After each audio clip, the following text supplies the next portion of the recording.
Mount Shasta, also known as White Mountain, is a majestic volcano located in the Cascade mountain range in Northern California, about 65 kilometers south of the Oregon border. With an elevation of 14,179 feet or 4,322 meters. It is the second highest in the range and the fifth highest in the state of California. Mount Shasta is a complex stratovolcano formed during several major periods of cone building from lava and volcanic materials that have been going on for about 300,000 years. Mount Shasta is popular among climbers. The most popular climbing route, Avalanche Gorge, starts from the southwest slope and provides an exciting but challenging route to the summit. Experienced climbers can reach the summit in one day, but most prefer to split the journey over 2 days, spending the night on the plateau or near Lake Helen. In addition to its natural beauty and challenges for climbers, Mount Shasta is surrounded by many legends and myths. Local Native American tribes consider the mountain sacred and home to the creator of the universe. In the middle of the 20th century, stories emerged about the appearance of Lemurians, tall people in white robes who allegedly live in the underground city of Telos and use pure gold for shopping.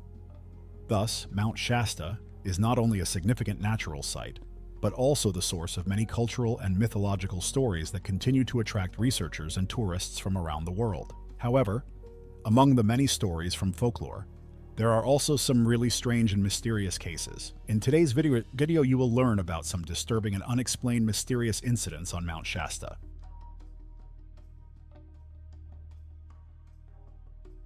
69-year-old Carl Herbert Landers, who lived in Orinda, California, went to Mount Shasta, north of Sacramento, to try to climb to its summit on May 21, 1999. He set out on the journey with two close friends, 64-year-old Milton Gaines and 60-year-old Barry Gilmore, whom he met while running at a local running club. The experienced hiker, who had a goal of climbing the highest peaks in California, disappeared without leaving a trace. Carl was an experienced climber, about as fit as one can be at his age. He ran every morning and even managed to run the Boston Marathon in about 5.5 hours. Mount Shasta was a goal he tried to reach in May of 1998, but weather and altitude sickness forced him to turn back. The following year, he returned again to finally cross it off his list. Carl and two of his friends, Barry and Milt, stayed in a motel near the trailhead. At 4 in the morning, they took their climbing gear and set out on a 4-mile hike to a camp with a hut. The walk was slowed down by deep snow drifts that made it difficult to move, but after a couple of hours, they reached the camp and began to climb the mountain.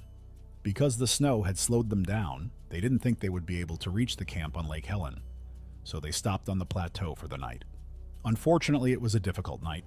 Carl was taking a medication called Dimox, which was supposed to help him cope with altitude sickness. However, whether because of the medication or something else, he developed diarrhea. It was so severe that, despite the gale force winds, he was forced to leave his tent in the middle of the night to go to the bathroom. It also meant that he lost sleep and woke up in the morning exhausted and cold. Because of this, he feared he would delay his friends, so he packed up and set off. He only had to go around the side of the mountain, covering about 650 feet, which was not a difficult task for someone with his experience and physical fitness. After that, he had to get to the lake. Carl's friends, noticing that he had disappeared on the mountainside, began to gather and followed him. 30 minutes later, they set off in the same direction.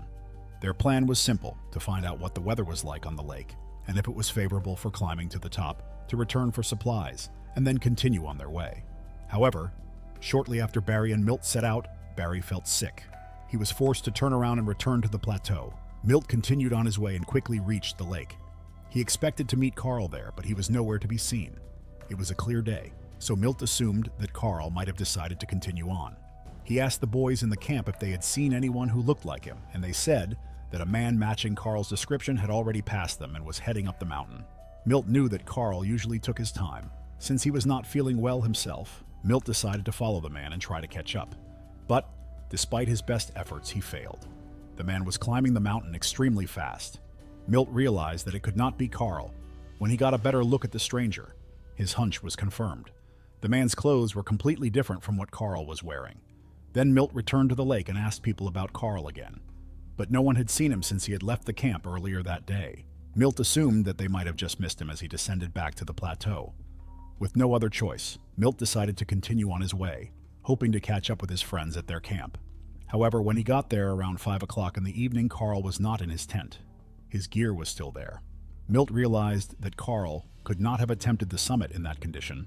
He assumed that Carl might have decided to go down for medical help, so Milt turned back, looking for his friend along the way, but found him neither there nor at the motel. With growing anxiety, Milt decided to contact the local police and report Carl as officially missing. On the morning of May 26, the sheriff's department was contacted by Grizz Adams, a search and rescue veteran with over 400 successful operations. Grizz immediately began organizing the search, involving all possible people. Rescuers worked on foot, on skis, and on horseback, combing the area.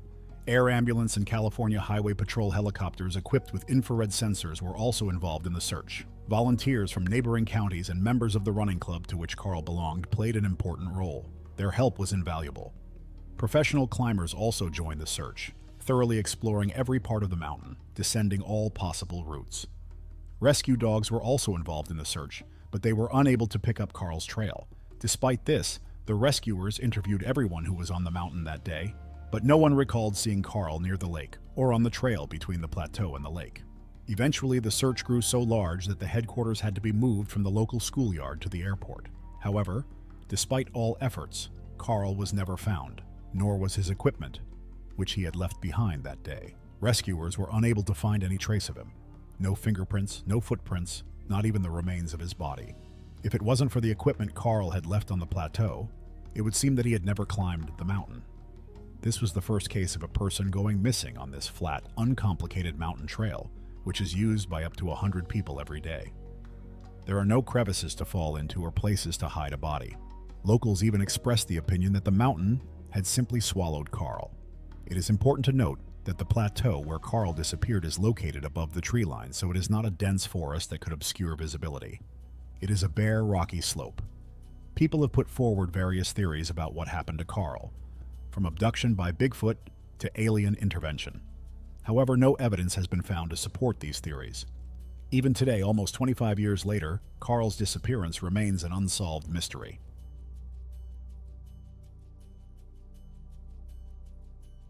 In September of 2011, a family outing at Fowler Campground, located just below Mount Shasta near McCloud Falls, turned into a frantic search when a 3-year-old boy, accompanied by his dog, wandered away from his family. Realizing that the boy was missing, the family quickly notified authorities, leading to a large-scale search operation. The effort involved the mobilization of the sheriff's department, volunteer firefighters, and others who joined together in a mission to find the boy. The mood of the search team was initially subdued when they saw the boy's dog soaking wet and shivering on the riverbank. This raised fears that the child could be swept away by the strong current. However, hope reappeared when, at around 13 o'clock, the search dog found the boy hidden in the bushes where he was out of danger. This successful rescue was recognized as a significant achievement. Local media covered the story extensively, and the community expressed its gratitude. However, a few weeks after the rescue, a surprising twist occurred that added mystery to the reputation of Mount Shasta, known for its amazing events. The boy told of a spooky incident that happened to him when he got lost in the forest. He claimed that he was taken to an ominous cave by a robot-like woman whom he called the other grandmother. The cave was filled with spiders and various objects such as wallets and guns, which he was too scared to touch. The boy described a strange encounter during which a robot-like woman examined his stomach and told him that he came from another planet and was placed in his mother's womb. According to the boy, he was then returned to the riverbank and told to hide under a bush until he was found. He also said that the woman was annoyed with him because he did not want to defecate on paper. However, the story gets even stranger. The boy's real-life grandmother claims that one day, while traveling on Mount Shasta, she woke up with her face in the ground outside her tent. When she woke up, she had a stab wound on the back of her head. She said that she had been feeling very sick that morning and felt strangely weak, so she thought she had been bitten by a poisonous spider. She also reported that she was with a friend who was sleeping in his separate camper, and he also woke up with a bite on the back of his head and feeling sick. The only strange thing she could recall was that the night before they had seen red eyes shining through the trees in the light of their flashlights, and they thought they were deer. I don't know how these two cases can be connected, but for some reason the boy said that at the time of the disappearance he saw his grandmother, who was not with them on the mountain that day. Also, by coincidence, during the period of the boy's disappearance, in 2011, 2 more strange incidents occurred near Mount Shasta. That same month in September, a man from Los Angeles who was hiking the Pacific Crest Trail heard a beautiful female voice singing from the side of Mount Shasta and left the trail to follow it, getting lost in the woods. He claims to have been abducted and taken to a dark room in a cave where he was stripped of all his clothes. A tall woman with unnatural blue eyes and strange clothes appeared and gave him a gift and secret information, which he refused to provide details about. He was reportedly lost for several weeks and, having survived this ordeal, now believes he is the incarnation of a messianic Hindu god. He has changed his name to Lord Kalki. Another man from the Los Angeles area was with a spiritual group of friends meditating on a mountain. He decided to take off his shoes and climb to the top of the mountain to place a stone on top of it. However, he suddenly disappeared. The next day, his body was found at an altitude of 9,600 feet.